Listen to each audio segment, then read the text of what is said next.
Welcome, I'm Jon Caldara, president of the Independence Institute and your devil's advocate. Later in the program, we're going to be talking about safety training for teachers. But first, do you have a certificate to do what you're doing right now? From the Institute of Justice, Dick Carpenter. Good to see you again, Dick. My pleasure. Thank you. All right. You and I, for years, have talked about this certification effort, that in order to do your job, somehow the government should give a seal of approval because they know what's best. This has been such a big deal that you and our mutual friend Chip Miller from the Institute of Justice put together this terrific book called Bottleneckers. So first of all, tell me what bottlenecker is to you. Give me your definition. Sure, it's right on the cover of the book. So a bottlenecker is somebody who advocates for the creation and perpetuation of a government regulation, particularly an occupational license, to keep people out of their occupation, and then they can enjoy an economic benefit as a result. Yeah, there's two ways in a competitive world to do well in your business. One is you compete and you try to battle and get larger market share. The other one is to keep other people the hell from competing with you. And that's a whole lot easier. And one of the ways to do that is to say, well, you know what? Since I've already got a certificate from some organization saying I can do a great job doing interior design, we're going to make that now a regulation. Give me a few examples that people would understand of these type of certificates. Yes, well, let's take the one you said, interior design.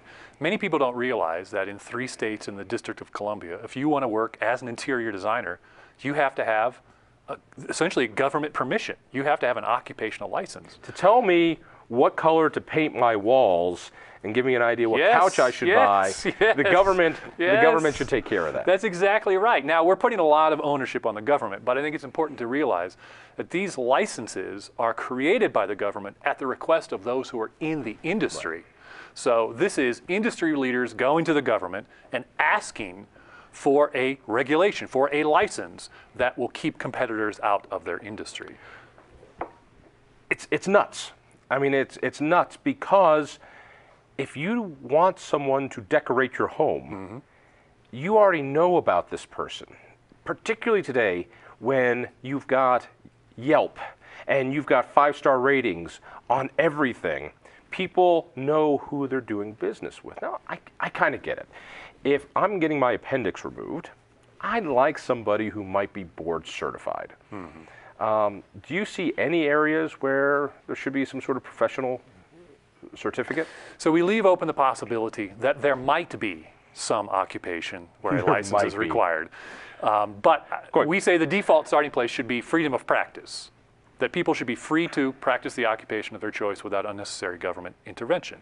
And those who agitate for the need for a license, like the interior designers and others that we talk about in the book, those who go to the legislature and ask for a license should bear the burden of proving the need for that license. And they should have evidence of a significant threat to public health and safety, not just anecdote, which is often the case. Now, a lot of these people already have a certificate. And that, tell me if I've got this one wrong, that a lot of times organizations, private organizations get together and start giving out certificates. If there's let's go back with interior designers, there might be an interior design association. Yes, there is, ASID, that's exactly right. Really? There is, in fact. And that if you give them some money, they will give you the seal of approval, which I think is a terrific thing. Yes. And that I think it's good to know that if I want to choose an interior designer who's got the seal of approval from this organization, that kind of helps me out, doesn't it? Yes, it sends a signal. So economists talk about the idea of signal sending, that these certifications and licenses and other kinds of things send a signal to the consumer that this person who provides the service has some education or experience or some other credentials that you as the consumer might be interested in. So that's the signal sending. But that signal sending could be accomplished without a license.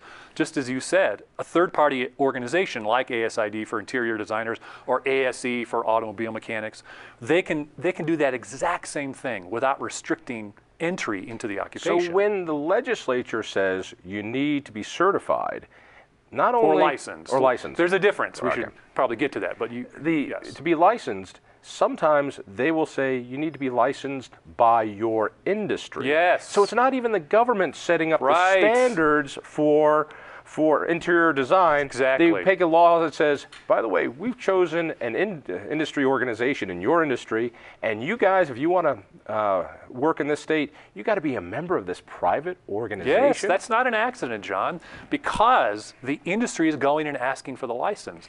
And because of that, the legislator says, well, these people are experts, we'll defer to them. So a private organization. yes, it's the private organization that's lobbying for the license. So this is cronyism at its very best. Exactly. This defines cronyism. People think crony capitalism, it's big companies going to the federal government and asking for special favors. That happens, we know that. But this is another form of cronyism that goes on in every single state. Give me some of the best licensure scams you've seen. About a year or so ago, there was a big push from the Attorney General's office here in Colorado to license yoga instructors. Right.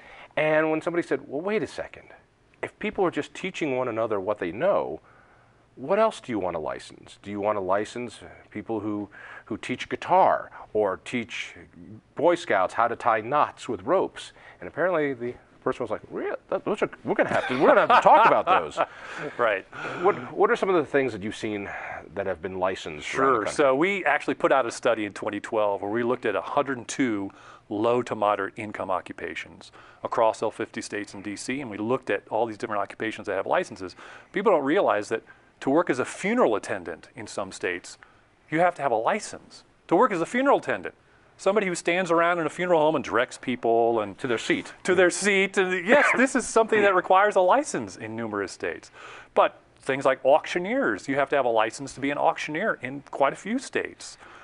Yeah, exactly. That's exactly right. You have to go to school. Because when you hire somebody to be an auctioneer for your event, you probably know who that person is. They probably have references. You've probably seen them in action. So a guy could be doing this for 50 years, but if he doesn't have the license, he doesn't work. That's exactly right. Particularly if let's say he lives in Colorado, there's no license required. He goes to another state that does require the license. Now he's really in a bind. He spent, you said 50 years. Let's say you've spent 10 years. You've become an expert auctioneer, and then you move for whatever reason to another state, and now you have to start all over again, getting the training and the credentialing necessary to do the job. What I love about this is that it's cronyism at its worst, but it hurts people on the lower end. Yes. Because you think about crony capitalism, you think some rich guy is cutting a deal with a city to get a tax increment financing plan so they can put up their shop at government expense, blah, blah, blah, blah, blah. Here, the whole idea is, I want to keep that yoga instructor from competing with me. Mm-hmm. Since I'm a member of this private organization, we'll just go down to the Capitol, we'll tell a story, and we'll cut them out. Yes. I mean, this is in the book. Ugly. It is ugly. In the book, we go one chapter after another, and we look at these different occupations that are ideal for people, as you describe, who want to get onto the economic ladder.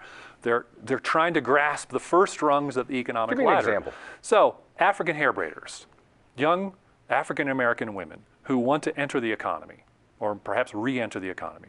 Make money. Make money right. as an African hair braider. Well, many states say that to work as an African hair braider, you have to have a full cosmetologist license. Which means you need to know how to cut hair, how to dye hair, how to do all this stuff, when in fact, what They're do just is braiding hair. Yes, that's exactly right. They just braid hair. They don't do any of those things. But the state says, well, you have to go to school for 1,000 hours or 2,000 hours and spend $15,000, $20,000, $25,000 to get a license that doesn't even apply to what you do as an African hair braider. And so what happens is, women who have the skill to do the work, because they can't afford to get the license, they don't have the wherewithal to do it, they end up braiding hair on their porch or in their kitchen for just a few dollars at a time rather than owning a salon. Criminals. They are criminalized. And they become yes. a black market entrepreneur because that's the only way to survive. So we're making poor people into criminals when all they want to do is work. Right. That's exactly right. They Which don't is why, want, by the way, I no longer go to hair braiders. I figured that was the case. You mentioned there's a difference between licensing and certificates. Yes. What is the difference? Yeah. So a license restricts the ability to do the work entirely. So If you don't have a license, you can't practice.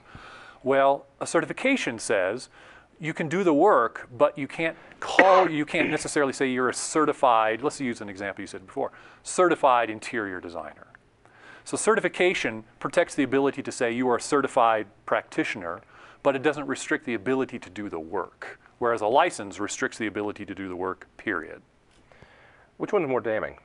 Licensing, clearly, yes, because of that restriction on the ability to practice. So around the nation, what state does it the worst? Who hurts more people and keeps competition from going? I mean, this hurts consumers, but really hurts those people who just want to compete and have a job. Yes, so this report that I mentioned in 2012, we actually were able to rank all of the states based on how burdensome their licensing laws are. And at least in the 102 that we studied, at the top of the list were states like Hawaii. Really? Yes. California, not surprisingly. Not surprising. And one that was kind of surprising is Arizona. Arizona actually was near the top of the list. Yes. Many people are surprised by that. Who does it right? At the bottom of the list consistently is Wyoming. Wyoming, they have very little regulation. They have light regulation of the very few occupations that they actually license. So what is the major excuse or reason? Now, I understand, I keep going back to interior design. I don't want competition. I go down to the Capitol and say, people are being ripped off. And I probably have to come up with a good story or two of somebody who hired someone who just didn't know what they were doing. And if only they were certified by our private organization, then people would have known this. Sure. Is that usually how it happens? Typically what they'll do, the association will go to the legislature and they'll say, we need to protect public health and safety. From bad paint. From the unlicensed practice of whatever it is their occupation happens to be. This is the primary argument. We need to protect public health and safety. And as you said, they'll often have an anecdote about somebody who's been harmed, but they'll never be able to substantiate that with any kind of empirical evidence. In fact, when they have been challenged, when they have been probed, can you give us actual empirical evidence of a systematic threat to public health and safety? No. It rarely ever happens. Then why do these things keep growing and growing? And why are there more regulators who say yoga instructors, music teachers? I mean, think about that. The woman you hire to teach your kids how to play piano now needs to be licensed or certified from the state? Yes, so how does it happen? This is because there is a bit of a quid pro quo that's created. So the person wanting a license goes to a legislator and asks for the license, and the legislator realizes that if I grant this organization, this group, this license, it actually benefits me because I'm creating a constituency that will support me in the future. So there's a bit of an implicit quid pro quo that's created where I'm going to give you a little something and you're going to give me a little something, and the costs of licensing, which are pretty severe, the costs of licensing aren't actually borne by anybody in the room. They're borne by consumers who aren't in the room. Right. So a legislator can vote for this, and it doesn't affect the budget of the state. It's not like he has to make budget decisions. He's just putting a regulatory tax on other people to keep them out. The people who aren't in the room. How does Colorado do, real fast? Colorado actually is near the bottom of the lists, and this is because of DORA. The Department of Regulatory Agencies here in Colorado takes its job very seriously in reviewing proposed licenses, and it's very respected by the state legislature, and when they make a recommendation that a license is probably not necessary, they're given a lot of weight. Let's dive into that real fast. We're late on time, but because it's not often I can go to a government agency and say, you guys are doing a great job. I know. So say this again. What about DORA? Yes, DORA. We like to say DORA operates as almost a little mini FTC. Right? And so when you propose that a new license is created, you actually go to DORA, and DORA does what's called a sunrise review. And they look at the alleged need for this new license. They gather some data, some evidence, do some cost benefit. Do we really need this license? And they give it very serious attention. Do we really need this license? And very often their recommendation is, no, the market is doing just fine. Market regulation works. I'm thrilled to hear that. That sounds good. All right. Again, Bottleneckers. Buy 5 copies. Give them to your kids, even if they can't read. Buy it, read it, love it. Dick, thank you. Stay tuned.